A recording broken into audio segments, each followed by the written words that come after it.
Magandang araw sa inyo mga ka-homestead. Ngayong araw, ipapakita ko naman po sa inyo kung paano tayo gagawa ng automatic waterer para sa ating mga backyard chickens.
Dahil nga ang gamit natin ay balde na may hawakan, pwede natin siyang isabit.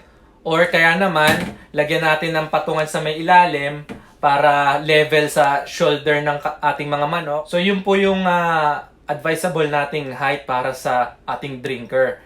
Yung shoulder height po ng ating mga manok. So yung ganito pong kalaking balde na 5 gallon, pwede na pong mag-accommodate ng 10 manok. Yun lang mga ka-homestead, nakagawa na naman po tayo ng bagong inuman.